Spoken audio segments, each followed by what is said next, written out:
You walk in, and immediately your senses are flooded. The sound of a jackpot bell rings out. The carpets are loud. The lights are low and flashing, and there isn't a single window in sight. The server offers you a free drink. It feels exciting, like anything could happen, like you could be the one to walk out with thousands of dollars. But what if I told you that feeling is a lie? What if every single thing you see, hear, and touch, from the layout of the floor to the sounds the slot machines make, has been meticulously designed by psychologists, architects, and mathematicians for one single purpose: to separate you from your money? Not through luck, but through design. This isn't a story about gambling. It's a story about psychology. It's the story of how a multi-billion-dollar industry has perfected the art of making you feel in control while ensuring you lose everything. And by the end of this video, you will understand the invisible architecture that controls your decisions inside a casino, so that you can see the matrix for what it is and take back control of your own wallet. For most of history, gambling was simple.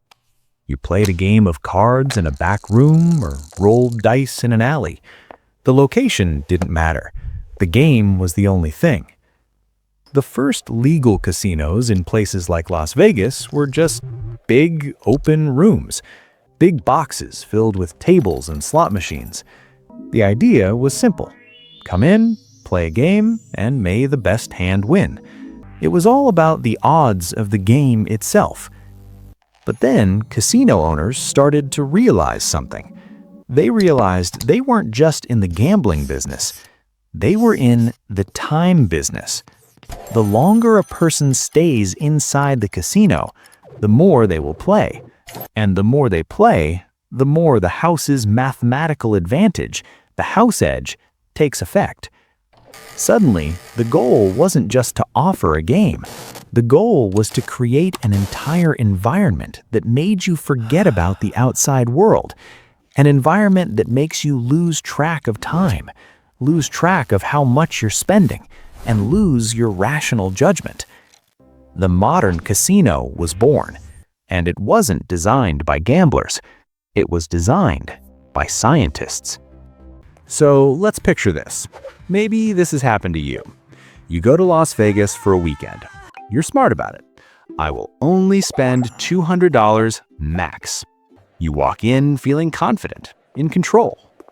You sit down at a penny slot machine. It's fun. The lights are flashing, the sounds are exciting, a server comes by, and the drinks are free, so why not? An hour goes by, then two. You look at your $200. It's now $150. But that's okay, you've been playing for a while. It's the cost of entertainment. You decide to switch games. You walk around, trying to find the exit or a bathroom, but the floor is a maze. Every path you take leads you past more exciting-looking games, more flashing lights, more jackpot bells. You finally find a blackjack table. The minimum bet is low. The dealer is friendly. The other players are having a good time. You turn your cash into chips. Suddenly, that $150 doesn't feel like money anymore. It's just red and white plastic circles. You lose a hand, you bet again. You win one. The feeling is great. You feel smart. You lose two more. You feel a little dip in your stomach. The "I'm just having fun" feeling starts to fade. It's replaced by a new feeling. I need to win my money back. And that's the moment. That's the exact moment the trap springs. You're no longer playing to have fun. You're playing to break even. And you almost never do. Before you know it, you're at the ATM. Just another $100, you can win it back. You leave hours later with that sick, empty feeling. Your $200 budget is gone, and so is the extra $100. You feel stupid, frustrated. You blame it on bad luck. But it had nothing to do with luck. You just spent 4 hours inside a perfectly designed psychological trap. To understand how this trap works, imagine a casino isn't a building. Imagine it's a labyrinth, a maze designed by a psychologist specifically to get you lost.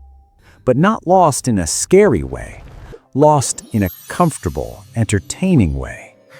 This labyrinth has three main layers of design. First is the physical layout, the maze itself. Have you ever noticed there are no clocks on casino walls and almost never any windows to the outside?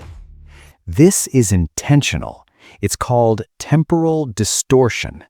They want you to lose track of time. If you don't know if it's 2 in the afternoon or 2 in the morning, you're more likely to keep playing. The layout itself is a confusing, winding path. This is known as the playground design. Key things like bathrooms, cashiers, and restaurants are intentionally placed deep inside the maze, so to get to them, you have to walk past hundreds of other tempting games. It's the same reason a grocery store puts milk in the very back. They force you to walk past thousands of other products just to get the one thing you need. The casino does the same thing, but with your attention and your money. The second layer of the labyrinth is the game design. The most profitable games in any casino are the slot machines. Why? Because they are a masterclass in psychological manipulation. Every sound a slot machine makes is engineered to trigger a dopamine release in your brain. Even when you lose, it plays an encouraging sound. When you win a tiny amount, less than you bet, it celebrates with flashing lights and loud music, tricking your brain into feeling like you had a big win. This is called losses disguised as wins. They also use the power of the near miss. When the reels stop and you have 2 out of the 3 symbols you need for a jackpot, your brain lights up as if you actually won. It makes you feel, I was so close, the next one has to be it. It keeps you feeding money into the machine. It's a perfect feedback loop of addiction, engineered by a computer. The third and most powerful layer of the labyrinth is the environmental manipulation. This is where they break down your rational thinking. Giving you free alcohol is the most obvious one. It lowers your inhibitions and makes you more likely to make risky bets. But the most brilliant trick is the casino chip. When you trade your hard-earned cash for colorful plastic discs, something in your brain switches off. It no longer feels like real money. Betting a $25 chip feels a lot less painful than putting a $20 bill and a $5 bill on the table. This is called abstraction of value. And then there are the comps. Free rooms, free meals, free shows. They make you feel special, like a VIP. But it's a psychological tool called reciprocity. Because they gave you something for free, you feel a subconscious obligation to give them something back, and you do that by gambling more. These 3 layers, the maze, the game, and the environment, work together to wear you down until you make the mistakes they planned for you to make. So when you walk out of a casino having lost more than you planned, it's easy to feel shame, to feel like you failed, like you have poor discipline, or you're just bad with money. But here is the key insight, the turning point. It is not your fault. You didn't fail. The system just worked. The casino is a business, a very, very smart business. And its product isn't fun. Its product is a mathematical certainty. Every single game has a built-in house edge, a small percentage advantage for the casino on every single bet. It might be 1% on blackjack, 5% on roulette, or 10% on a slot machine. It means that over the long run, the casino cannot lose. It's a mathematical impossibility. Losing your money isn't a possibility, it's the business model. You are not fighting against luck, you're fighting against a team of mathematicians, and you will lose. Realizing this is incredibly freeing. It removes the shame, it removes the frustration, it moves you from a state of confusion to a state of clarity. You are not a failure for losing. You are a customer who has just paid for a very expensive, very well-designed product. And once you see that, once you truly understand that, you take all the power back. So, what does this mean? Does it mean you should never step foot in a casino again? Not necessarily, but it does mean you need to change the game you're playing. You can't win their game of math, so you have to play your own game. Here is a simple 3-step framework for taking back control. First, stop trying to win. The single biggest mistake people make is walking in with the goal of making money. The moment you think you can win, you have already lost. That mindset is what makes you chase your losses. It's what makes you go to the ATM. Walk in with the absolute certainty that you are going to lose whatever money you bring. You have to accept it before you even start. Second, start treating it like an entertainment expense. How much would you pay for a ticket to a great concert? $50? $100? $200? You pay that money, you enjoy the show for a few hours, and you go home. You don't expect the band to give you your money back at the end. This is how you should view a casino. Decide on your ticket price before you go. If it's $100, you take $100 in cash. You leave your debit and credit cards locked in the hotel room. That $100 is the price of admission for a few hours in their adult playground. You are buying an experience. You are not investing money. When the money is gone, the show is over. You leave, period. And third, understand that your time is the real jackpot. The casino wants to keep you there as long as possible, so your most powerful tool is your watch. Set a time limit. I'm going to play for 2 hours.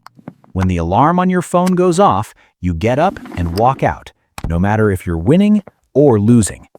By controlling your money and your time, you beat the labyrinth. You can enjoy the spectacle for what it is, without becoming another one of its victims. A casino isn't designed to be a place of chance. It's a carefully engineered environment designed to manipulate your psychology and guarantee a profit.